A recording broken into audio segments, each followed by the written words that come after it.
네, 오늘 본문은 최후의 만찬 이야기입니다. 우리가 주의 만찬을 할 때마다 많이 들었던, 계속 반복해서 들었던 이야기라서 너무나 잘 알고 계시는 말씀일 것입니다.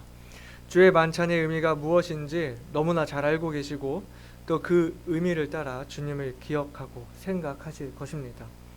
때마다 듣는 말씀이고 익히 아신다고 해서 제가 오늘 이 말씀을 가지고 이 본문으로 다른 해석을 할 수는 없겠지만 우리가 반복되더라도 주님을 계속 생각하는 것이 좋은 것이고 또 주님이 기뻐하시는 일이 아니겠습니까?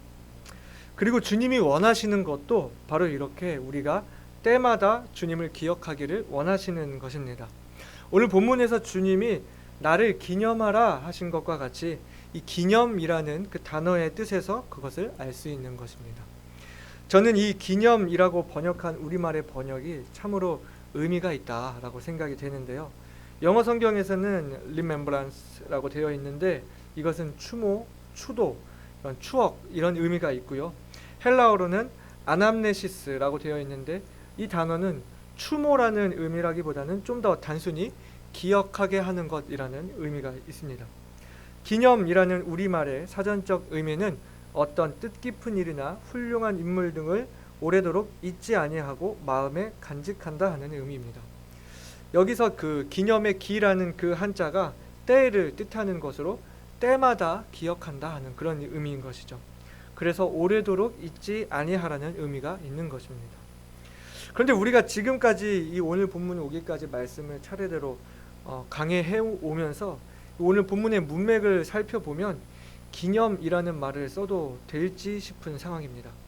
기념이라 하는 말은 보통 좋은 일에 이 기념이라는 말을 쓰지 이 안 좋은 일에 기념이라는 말을 쓰지 않는다는 것이죠. 독립기념일, 결혼기념일 이런 말은 써도 우리가 국권 찬탈을 기념한다 이런 말은 안 쓰잖아요. 사망을 기념한다 이런 말은 안 쓰잖아요. 이런 것처럼 주님이 제자들을 모아놓고 나를 기념하라 말씀하시는 그 상황이 기념이라는 그 말을 쓸 만큼 기쁜 상황은 아니라는 것이죠. 이 만찬이 최후의 만찬이 될 것이었고 주님은 이제 군병들에게 잡혀가시게 될 것이었습니다. 아직 어리기만 한 제자들과 이별을 겪어야 했고 십자가의 고난을 앞두고 계셨습니다. 나는 작정된 대로 간다고 하신 그 주님 말씀처럼 주님은 이 모든 상황들을 알고 계셨고 자신에게 주어진 사명을 피하지 않고 그대로 맞이하면서 제자들에게는 나를 기념하라 라고 말씀하시고 있다는 거예요. 예수님 자신은 고난을 받고 죽임을 당하고 배신을 당하고 이별을 겪으셔야 했지만 그 일이 제자들을 비롯한 모든 사람들을 바로 우리들을 죄에서 구원하시기 위한 하나님의 원대한 구속의 계획이었기에 예수님께는 비극이지만 우리에게는 기쁜 소식, 구원의 복음이 되는 것이고 그래서 주님은 나를 기념하라, 나를 추억해라, 나를 기억하고 항상 마음에 두어라 말씀하신 것입니다. 그렇다면 우리는 이 만찬의 이야기를 통해서 무엇을 기억해야 하는 것일까요? 주님께서 나를 기념하라 하고 말씀하셨을 때 우리는 주님의 어떤 것들을 기억하길 주님이 원하셨던 것일까요? 오늘 본문을 통해 우리가 기억해야 할 세 가지를 함께 생각하기 원합니다. 먼저는 주님의 사랑을 기억해야 합니다. 지난 시간 이 만찬을 준비한 것이 예수님이었다는 사실을 함께 생각했는데요. 오늘 본문에서 어떻게 말씀하고 있습니까? 14절과 15절입니다. 때가 이르매 예수께서 사도들과 함께 앉으사 이르시되 내가 고난을 받기 전에 너희와 함께 이 유월절 먹기를 원하였노라. 이 귀한 자리와 귀한 음식들을 준비해 놓고 제자들과 이 만찬을 함께 하기를 원했다는 그 주님의 말씀에서 우리는 무엇을 느낄 수 있습니까? 제자들을 향한 주님의 사랑을 느낄 수가 있습니다. 사실 그렇지 않습니까? 이 많은 경우에 식사와 이 사랑은 서로 관계되는 것으로 우리가 표현되잖아요. 제가 저희 어머니 시골에 간 지 참 오래된 것 같은데요. 저희 어머니 시골은 충남 홍성이거든요. 명절이 돼서 시골에 가면 가장 먼저 하는 인사말이 밥 먹었슈? 하는 거예요. 그러면 밥을 먹고 왔든지 안 먹고 왔든지 상관이 없어요. 바로 앉아서 식사를 차려주시는데 저희 외숙모는 일단 앉혀놓고 바로 밥, 국이 마치 우리를 위해 기다리고 있었던 것처럼 항상 그 따끈하게 준비가 되어 있는 것이 바로 그렇게 나오는 것을 경험하면서 아, 이것이 사랑이다 하는 것을 깨닫곤 했습니다. 또 제가 아무리 저 다이어트 할 겁니다 라고 말해도 계속 밥을 더 먹을 것을 권하시는 우리 목사님 사모님을 봐도 저를 그만큼 사랑해 주시고 있다는 것을 제가 느끼고 있고요. 과거 우리나라가 먹고 살기 어려운 시대를 보내서 그런 건지는 몰라도 아직까지 우리 문화에서는 식사 여부를 묻고 이렇게 밥을 먹이고 챙기고 하는 것이 사랑의 표현인 것을 알고 있습니다. 주님이 계실 당시도 그랬던 것 같습니다. 예수님의 사역 중에 가장 먼저 하신 사역이 잔치집에서 물을 포도주로 바꾸신 일이었고요. 예수님의 사역 중에 많은 사람들이 기억하는 일 중에 하나가 이 오병이어의 기적을 먼저 이야기하고요. 예수님을 대접했던 식사 자리에서 있었던 그 많은 대화들이 복음서에 기록이 되어 있고요. 오늘 이 최후의 만찬에서도 예수님이 제자들을 위해서 식사를 준비했던 것뿐만 아니라 예수님의 부활 이후에 이 베드로와 제자들이 밤새 물고기를 잡지 못하고 있을 때 예수님이 숯불을 피워놓고 그 조반 식사를 준비하신 것을 보게 되는 것처럼 이 식사라는 것에 이 사랑이 담겨 있다는 말씀입니다. 이 식사의 자리는 단순히 배를 채우기 위한 자리가 아닌 사랑과 관심의 표현이자 교제의 자리, 하나됨의 자리, 서로가 가족임을 확인하는 자리였다는 것을 생각할 수 있는 것입니다. 주님께서 제자들을 위해 준비하신 그 자리를 통해, 그리고 지난주에 말씀드린 것과 같이 이 가족 단위로 이루어지는 유월절 만찬을 제자들과 함께 하시면서 이 만찬을 함께 하기를 원하고 원하였다 말씀하시는 그 주님의 말씀을 통해 제자들을 향한 주님의 사랑을 깨달을 수 있는 것입니다. 더 확실한 것은 요한복음을 보시면 아실 수 있는데요. 다른 복음서에서는 이 최후의 만찬에 대해서 짧게 기록이 되어 있지만 요한복음에서는 요한복음 13장부터 16장까지 3장에 걸쳐서 그 최후의 만찬 자리에서 주님이 제자들에게 하신 그 마지막 말씀들이 나오고 있고 17장에서는 그 제자들을 향한 예수님의 기도가 구구절절 기록되어 있는 것을 볼 수 있는데 여러분 한번 기회가 되시면 그 말씀들을 천천히 묵상해 보시기를 강력하게 제가 추천드립니다. 요한복음 13장부터 17장에 이르기까지 예수님이 그 제자들에게 하시는 그 마지막 말씀인 것을 생각하고 그 말씀을 읽다 보면 구구절절 그 말씀 속에 제자들을 향한 주님의 사랑이 녹아들어 있는 것을 발견할 수 있습니다. 제가 한 부분만 발췌를 해본다면 13장 요한복음 13장 1절을 이렇게 시작하고 있습니다. 유월절 전에 예수께서 자기가 세상을 떠나 아버지께로 돌아가실 때가 이른 줄 아시고 세상에 있는 자기 사람들을 사랑하시되 끝까지 사랑하시니라 말씀하셨습니다. 제자들을 향한 주님의 사랑, 그리고 이제는 제자들에게 그 사랑을 맡기시는 것을 보게 되는 것이죠. 주님이 준비하신 그 자리는 바로 사랑의 식탁이었던 것입니다. 오늘 본문 21절과 22절에 가서 이 예수님은 이 자리에 나를 팔 자가 있다는 것을 말씀하시면서 예수님을 파는 그 사람에게는 화가 있으리로다 말씀을 하셨는데요. 그것은 무엇을 의미할까요? 유다가 예수님을 팔도록 예수님이 그렇게 계획하셨고 그렇게 작정이 되어 있고 유다에게 저주가 준비되어 있다는 것을 말씀하시는 그런 의미였을까요? 이 말씀은 지금에라도 유다가 마음을 돌이키고 회개할 기회를 주시는 그 주님의 사랑을 볼 수 있는 것입니다. 유다가 겪게 될 그 화를 이야기하시고 지금에라도 그 화를 피할 것을 유다의 양심에 말씀하시면서 그 유다의 마음에 경고하시면서 기회를 주시는 것이죠. 제자들을 향한 주님의 사랑과 그 회개의 기회를 다시 한번 더 주시는 그 주님의 마음을 확인할 수 있는 것입니다. 그렇기 때문에 우리는 가장 먼저 우리를 사랑하신 그 주님의 사랑을 기억해야 하는 것입니다. 그리고 주님이 우리에게 주신 그 사랑을 가지고 우리가 그 사랑을 베풀 수 있어야 하는 것입니다. 요한복음 13장에서 주님이 하셨던 말씀인데요. 34절과 35절입니다. 새 계명을 너희에게 주노니 서로 사랑하라. 내가 너희를 사랑한 것 같이 너희도 서로 사랑하라.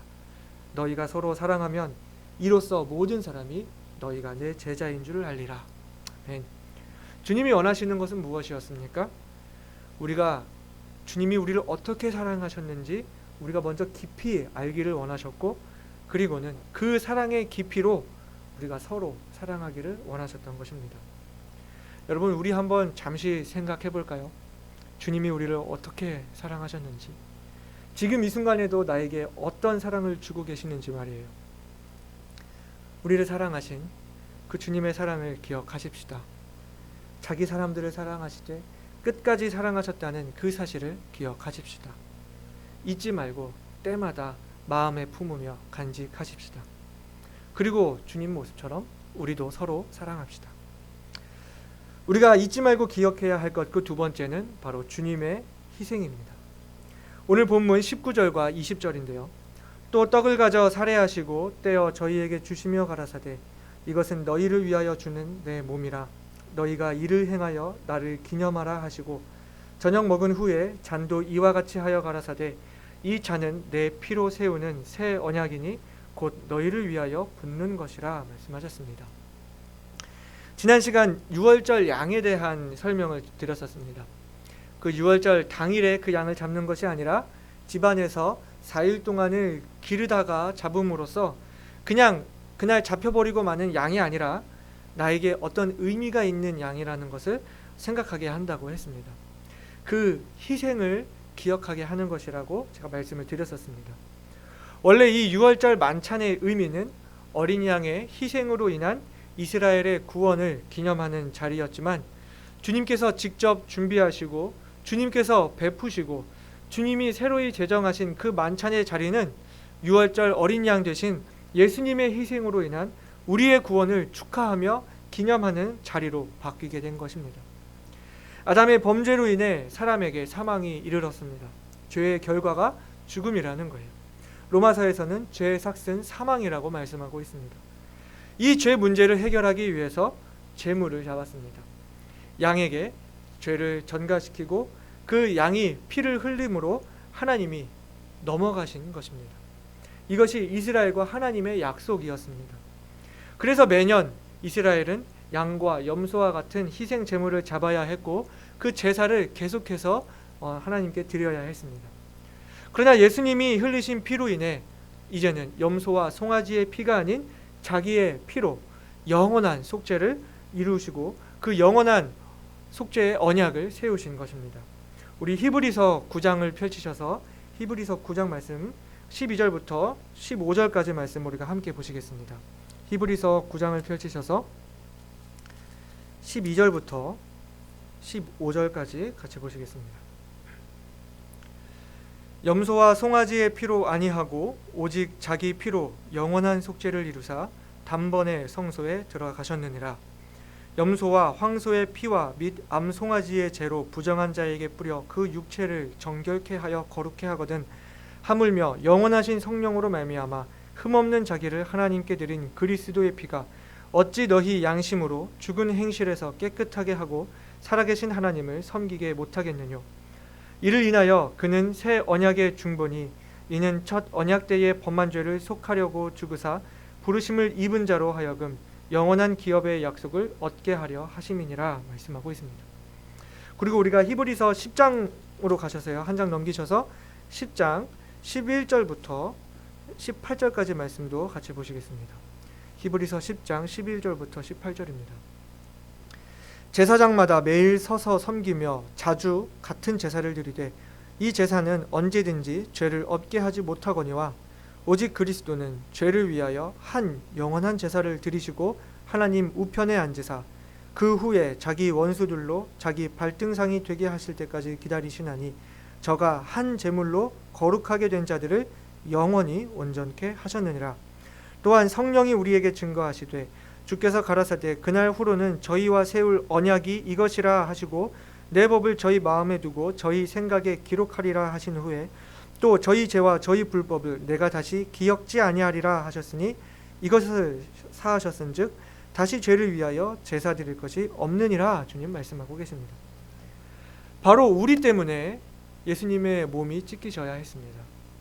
바로 우리 때문에 예수님이 피를 흘리셔야 했습니다.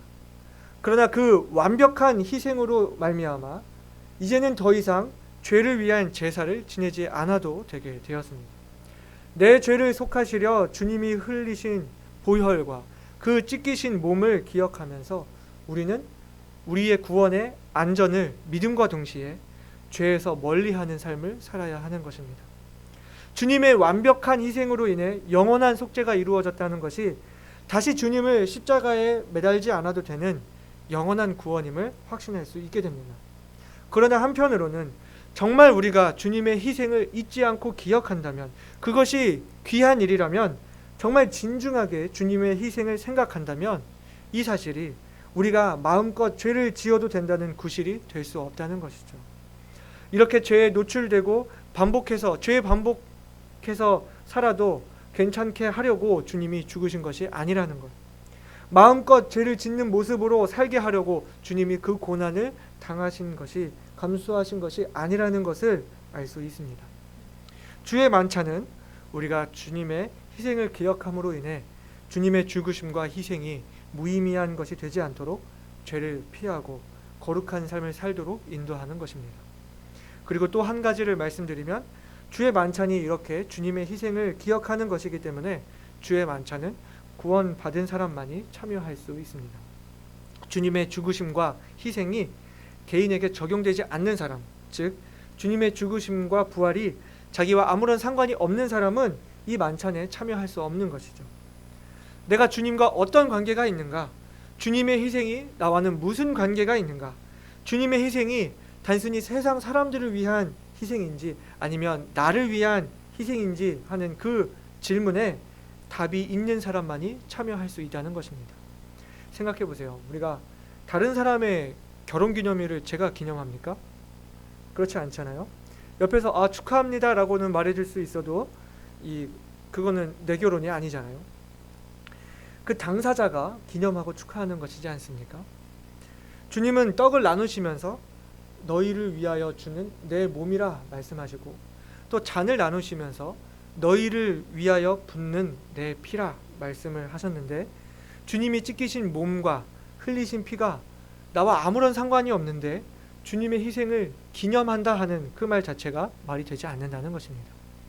그래서 고린도전서에서는 28장 29절, 11장 28장 29절을 보시면, 사람이 자기를 살피고 그 후에야 이 떡을 먹고 이 잔을 마실지니 주의 몸을 분변치 못하고 먹고 마시는 자는 자기의 죄를 먹고 마시는 것이니라 라고 말씀을 하시면서, 이 주의 만찬이 우리 자신을 돌아보고 깨끗하게 하며 또 주님과의 관계를 다시 확인하게 하는 역할을 한다고 말씀하고 있습니다. 오늘 우리가 지금 만찬 예배를 하지는 않고 있지만 나를 기념하라, 때마다 나를 기억하고 생각하라는 그 주님의 말씀을 가지고 오늘 우리들의 모습을 다시 한번 돌아볼 수 있기를 원합니다. 나를 위한 주님의 희생을 기억하고 내가 주님의 희생을 무의미한 것으로 만드는 삶을 살고 있지는 않았는지, 세상 사람들이 그저 자기들과 다를 게 없다고 말하는 그런 간증 없는 삶을 살고 있지는 않았는지, 주님의 희생에 걸맞는 삶을 살고 있었는지 우리들의 모습을 돌아보기를 원합니다.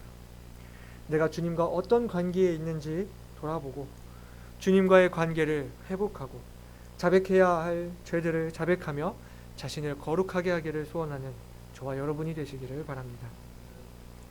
세 번째로, 나를 기념하라 하신 주님의 말씀을 통해 우리가 기억해야 할 마지막은 주님이 다시 오시리라는 소망입니다. 우리 오늘 본문으로 돌아보셔서 16절부터 18절까지 말씀, 22장 16절부터 18절까지 말씀 함께 보시겠습니다.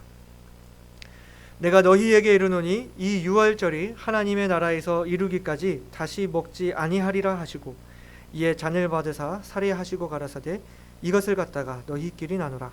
내가 너희에게 이르노니 내가 이제부터 하나님의 나라가 임할 때까지 포도나무에서 나온 것을 다시 마시지 아니하리라 하시고 말씀하셨습니다. 주님은 이 만찬이 최후의 만찬이 될 것을 말씀하셨지만 완전히 최후의 만찬은 아니라는 것을 말씀하셨습니다. 이 떡과 잔을 다시 먹게 될 날, 다시 만찬을 즐기게 될 날이 있음을 말씀하신 것입니다. 주님은 어떻게 말씀하셨습니까?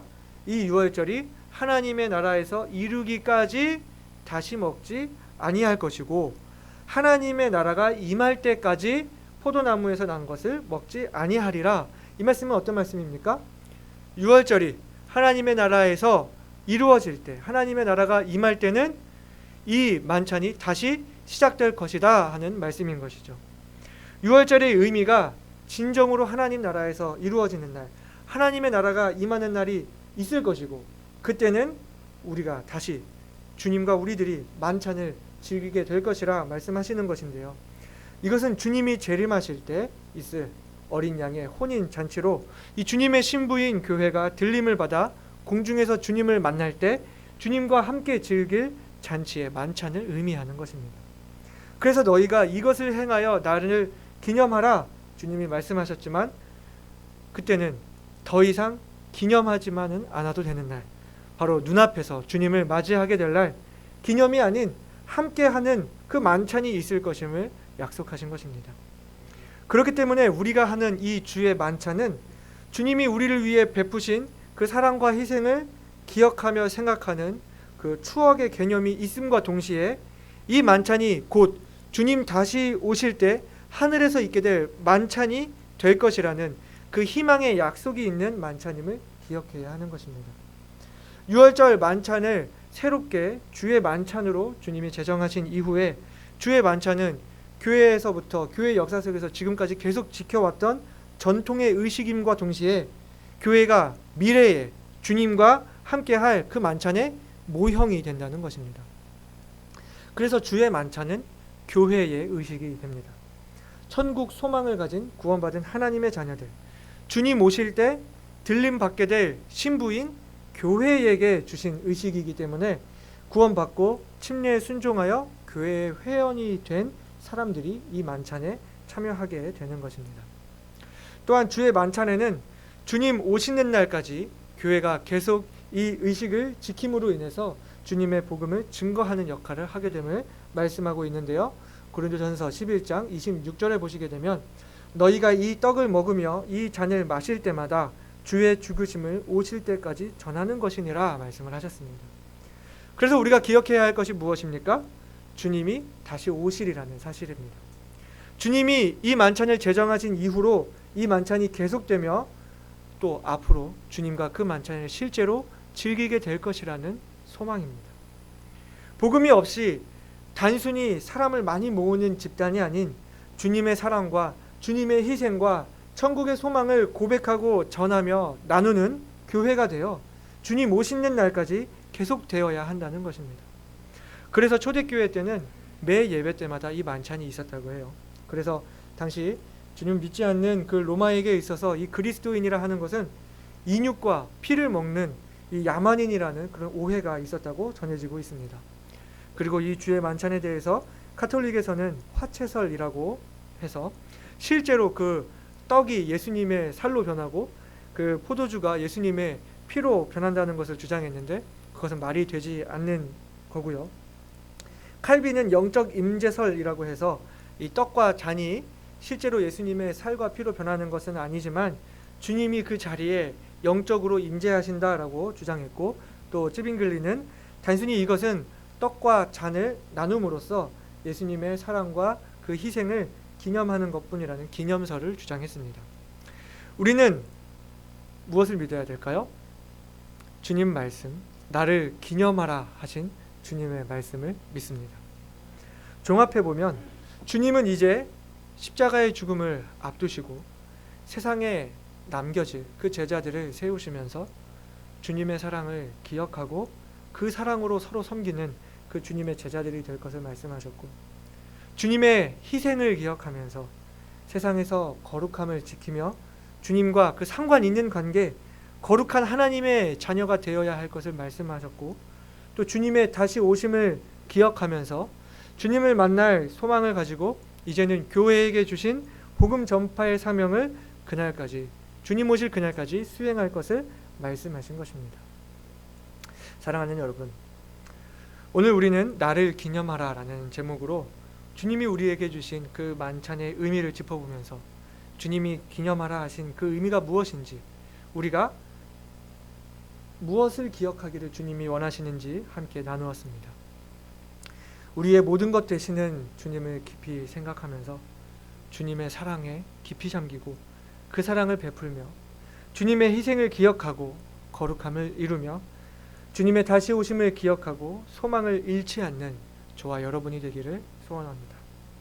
주님 오실 그날까지 사랑이 넘치는 교회, 주님을 항상 전하는 교회, 그래서 구원받는 성도들이 날마다 더해지는 교회, 세상의 빛과 소금의 역할을 감당해내는 교회, 거룩함으로 본이 되는 교회, 인생의 방황을 마치고 방향을 제시하는 교회, 주님 만날 소망으로 가득한 교회가 되길 간절히 소원합니다.